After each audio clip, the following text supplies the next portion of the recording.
Hello student, आइए पढ़ते हैं हम अपनी हिंदी पाठ्य पुस्तक क्षितिज कक्षा 9 से काव्य खंड के का लेसन 13 जिसका नाम है ग्राम श्री। रचनाकार हैं सुमित्रानंदन पंत। सबसे पहले हम इनका जीवन परिचय पढ़ लेते हैं। सुमित्रानंदन पंत का जन्म उत्तराखंड के अल्मोड़ा जिले के कौसानी गांव में सन 1900 में हुआ। उनकी शिक्षा बनारस और इलाहाबाद में हुई।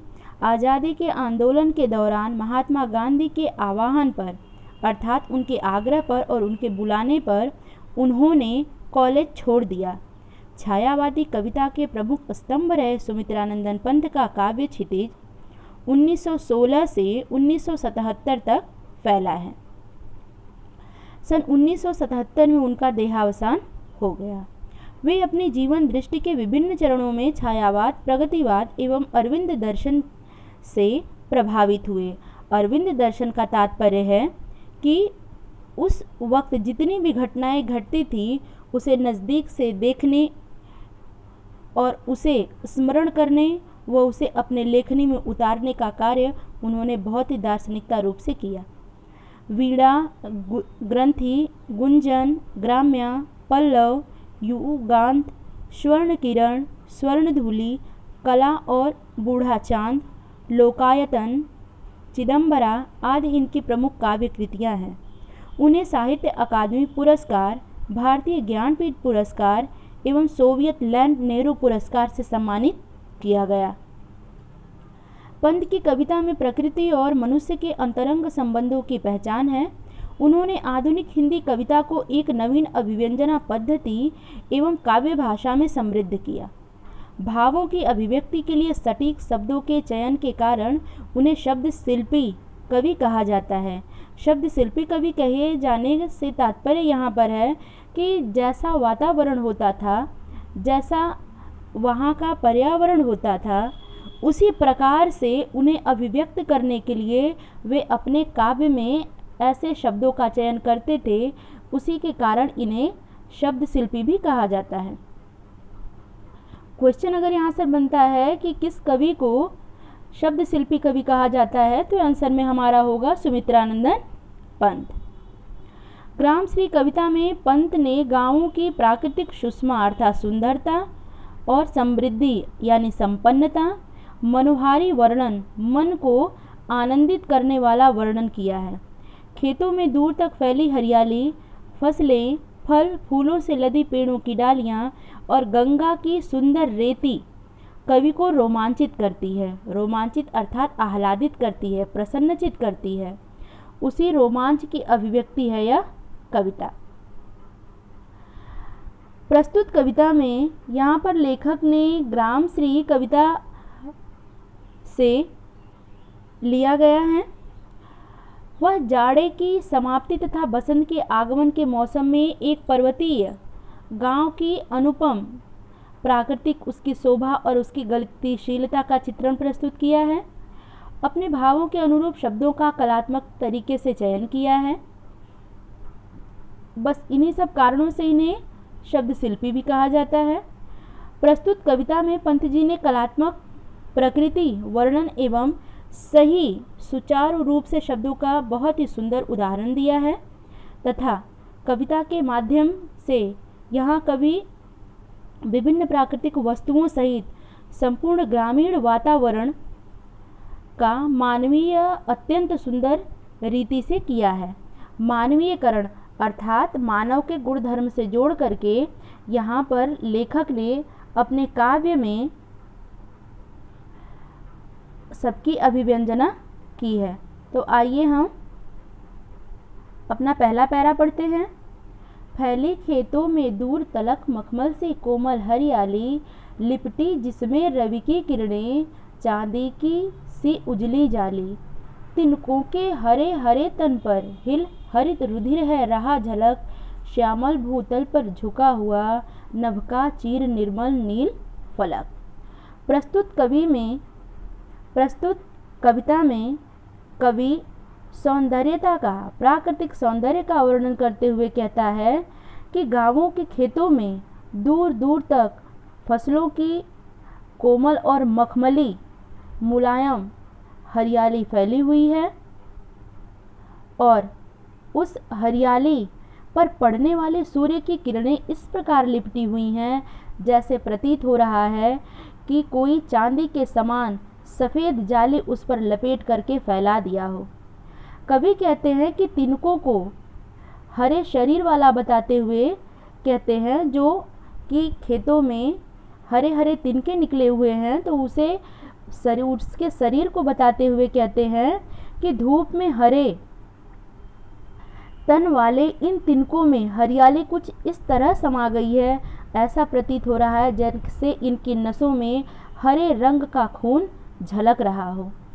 फसलों की हरियाली से हरी हुई धरती,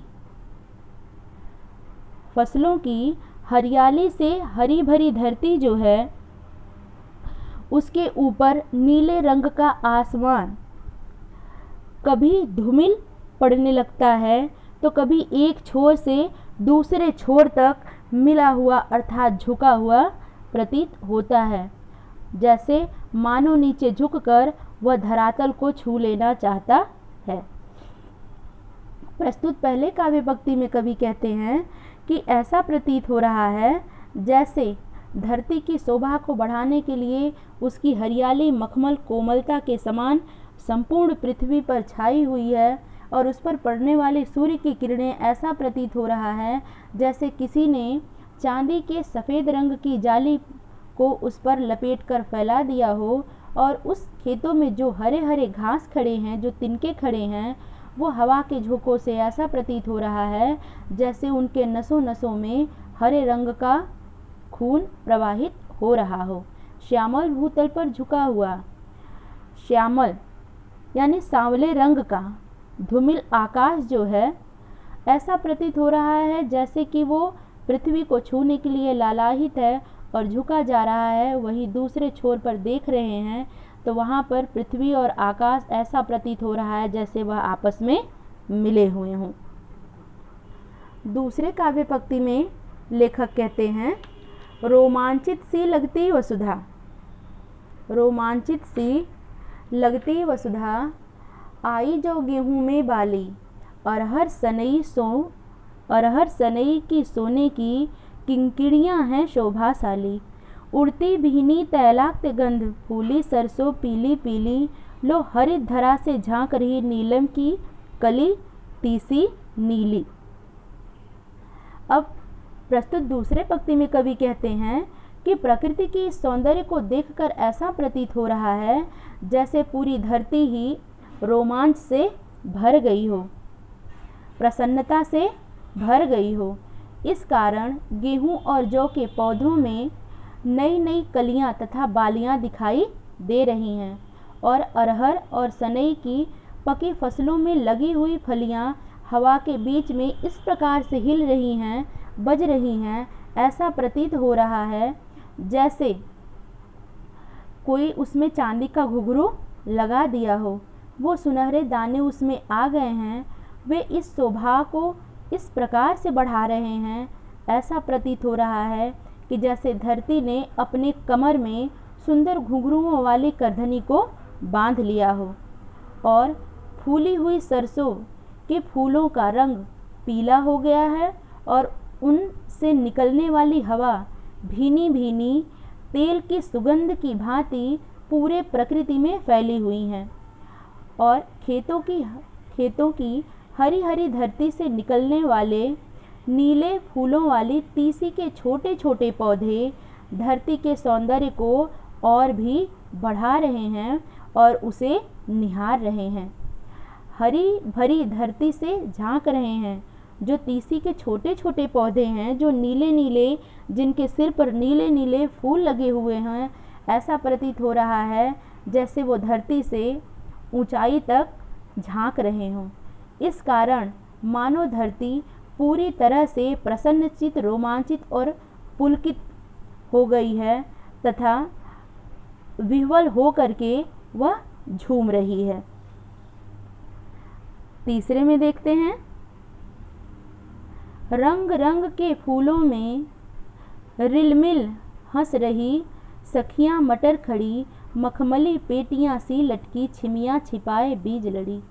फिरती हैं रंग रंग की तितली, रंग रंग के फूलों पर सुंदर, फूले फिरते हैं फूल स्वयं, उड़ उड़ वृत्तों से वृत्तों पर। इसमें कवि ने और भी सुंदर वर्णन करते हुए कहा है कि मटर के फूलों एवं शंख के आकार की लगी हुई फलियां, जो उसमें फल लगे हुए हैं, ऐसा प्रतीत हो रहा है जैसे वो सभी पौधों में मिलजुल गए हों, जैसे आपस में सखियां मिलकर के प्रसन्नचित होकर के उल्लास मनाती हैं, ठीक उसी प्रकार मानो इस विस्तृत फसल राशि के बीच रंग बिरंगे फूलों की सखियां मटर के साथ खेतों में खड़ी अटखेलियां कर रही हों।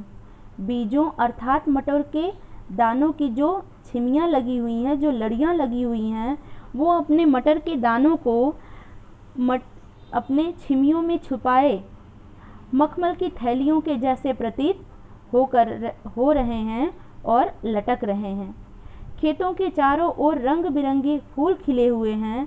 मटर के फूलों पर बैठती उड़ती रंग बिरंगी तितलियां एक फूल से दूसरे फूल पर जाती हैं और ऐसा लगता है जैसे रंग बिरंगे फूल स्वयं उड़कर एक फूल से दूसरे फूल पर जाकर के बैठ जाते हैं।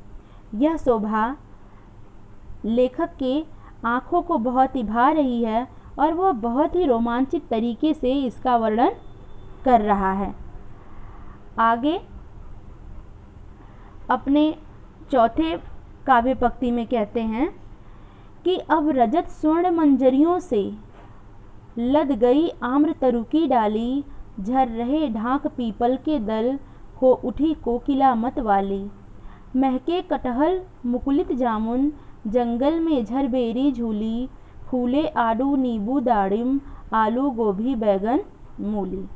अब यहाँ पर बसंत ऋतु के आगमन में जिस प्रकार से प्रसन्नचित होकर के फूल पौधे आपस में मिलजुल कर अपने काव्य को कहते हैं, अपने सुंदरता को शोभायमान कर रहे हैं, तो यहाँ पर लेखक कहता है कि गांव की धरती पर प्रकृति के सौंदर्य का वर्णन इस प्रकार से लेखक करता है कि जैसे गांव की धरती केवल फसलों के सौंदर्य से ही सौंदर्यमान नहीं होती, अपितु बाग बगीचों में उगे आम के वृक्षों की डालियां भी, जो अब सोने और चांदी के समान आभा वाली मंजरियों यानी बौरों से भर गई हैं, उनकी प्राकृतिक सुंदरता में वृद्धि कर रही हैं, उनकी प्रकृति की शोभा को और ही बढ़ा रही हैं। बसंत ऋतु के आगमन के प्रभाव से जो पीपल के गुच्छे होते हैं, पीपल के दल होते हैं, वो पीपल के पुराने पत्ते झड़कर नव किस्लें यानी नए नए पत्तों से विकसित हो रहे हैं और उन्हें विकसित होने का अवसर भी पीपल दे रहा है। इस वातावरण में कोयल भी मतवाली होकर के मस्त होकर के कूक उठी है और कटहल के वृक्ष फल आ जाने के कारण महक उठे हैं। जामुन के फूल अधखिले होने लगे हैं और निकलने लगे हैं। जंगल में झरबेरी की झाड़ियों में झरबेरी यानी बेरों के गुच्छे फल कर लटक रहे हैं। इन सबकी भांति ही आड़ू और नींबू दाड़िम यानी अनार के पेड़ों में फल से पूर्व आने वाले फूल लग गए हैं। खेतों में आलू गोभी बैगन मूली भी अपने अवांछित यानी अपने विकास की तरफ अग्रसर हो गए हैं। आगे देखते हैं। पीले मीठे अमरूदों में अब लाल लाल चित्तियाँ पड़ी, पक गए सुनहरे मधुर बेर, अमली के तरु की डाल लड़ी। लहला पालक महमा धनिया, लौकी और सेम फली फैली, मखमली टमाटर हुए लाल, मिर्चों की बड़ी हरी थैली। आगे कहते हैं इस प्रकृति की सुंदरता का बखान करते हुए लेखक कहते हैं कि खेतों में कहीं हरी पालक लहरा रहे हैं तो वहीं धनिए की महक पूरे वातावरण को महका रही है। लौकी और सेम की फलियां फैल गई हैं। टमाटर के फल हरे से लाल हो गए हैं, अर्थात पक गए हैं। अब वह मखमल मुलायम रेशम के कपड़े की भांति प्रतीत हो रहे हैं। मिर्च के गुच्छों को देखकर ऐसा लगता है जैसे वह बड़ी हरी थैली के रूप में उग आए हों। उनके गुच्छों को देख करके ऐसा प्रतीत हो रहा है। अमरूद जो हैं वो हरे से पीले पीले हो गए हैं, उस पर लाल लाल चित्तियाँ पड़ गई हैं। ऐसा प्रतीत होता है जैसे उनमें अधिक मधुरता और सौंदर्य समा गया हो। आंवला जो है वो भी अपने डालों पर गुच्छे की भांति लटक रहे हैं। आगे का पैरा देखते हैं। बालू के सांपों से अंकित गंगा की सतरंगी रेती, सुंदर लगती सरपत छाई तट पर तरबूजों की खेती। अंगुली की कंघी से बगुले कलंगी संवारते हैं कोई, तिरते जल में सुरखाब पुलीन पर मगरौठी रहती है सोई।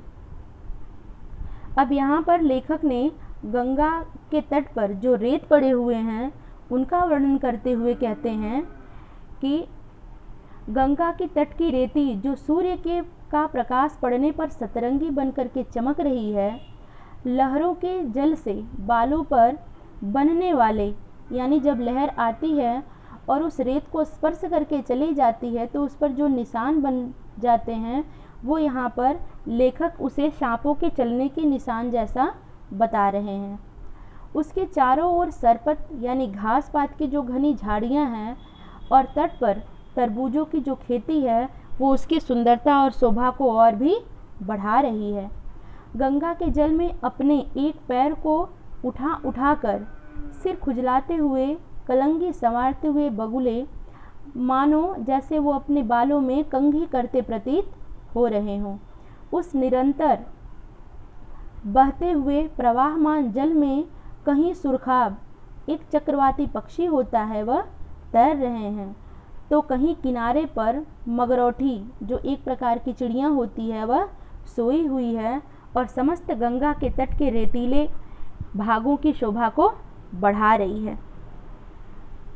आगे अपने 7वें पैरा में कहते हैं, हंसमुख हरियाली हिम आतप, सुख से अलसाए से सोए, भींगी हरियाली में निस की तारक स्वप्नों में से खोए। मरकत डिब्बे सा खुला ग्राम जिस पर नीलम लंब आच्छादन, निरुपम हिमांत में स्किंद शांत निज शोभा से हरता जन्मन। प्रस्तुत पंक्ति में लेखक कहते हैं कि ऐसा प्रतीत हो रहा है जैसे हरियाली सर्दी की धूप पड़ने पर हंस रही है तथा सर्दी की धूप और हरियाली आलस्य से युक्त होकर सो रही है। यहाँ पर लेखक अपने 7वें पैराग्राफ में कहते हैं कि समस्त शोभा को देख करके ऐसा प्रतीत हो रहा है जैसे कि अब हरियाली जो है वो भीनी भीनी धूप पा करके, हल्की हल्की धूप पा करके अलसाए हुए है और प्रसन्नचित हुए हैं और सो रही है। ओस के पड़ने के कारण रात भीग चुकी है, तारों की रोशनी फीकी पड़ने लगी है, ऐसा प्रतीत हो रहा है। ऐसा प्रतीत हो रहा है जैसे समस्त प्रकृति, समस्त हरियाली सूर्य की भीनी भीनी प्रकाश पा करके अपने आप में ही मनमुग्ध हुए हो और किसी मीठे स्वप्नों में खोए हुए हो। सौंदर्य से पूर्ण गांव यानी प्राकृतिक सौंदर्यता से परिपूर्ण जो गांव है वो मरकत के डिब्बे जैसा दिखाई दे रहा है। ऐसा प्रतीत हो रहा है जैसे गांव के ऊपर नीला आकाश ऐसे छाया हुआ हो जैसे नीलम का आच्छादन यानी उस नीलम भरे डिब्बे का ढक्कन बना हुआ हो जो उसकी शोभा को और भी शोभायमान कर रहा हो। अनुपम शोभा से युक्त गांव वह स्किंद शांत, बिल्कुल शांत और उसकी सौंदर्य छटा को और भी बढ़ा रहा है। जाड़े की समाप्ति और बसंत के आगमन प्रारंभ से प्राकृतिक वातावरण में अपनी सुंदरता से लोगों के मन को हर चुका है, मोह चुका है। अर्थात हर यानी चुरा लेना, अपनी तरफ आकर्षित करना या सम्मोहित करना। यहाँ पर लेखक बताते हैं कि यह प्राकृतिक सौंदर्यता ऐसा प्रतीत हो रहा है जैसे समस्त संसार को अपनी तरफ आकर्षित करके अपने सम्मोहन में ढांक ली है। आशा है स्टूडेंट आपको ये चैप्टर समझ में आया होगा।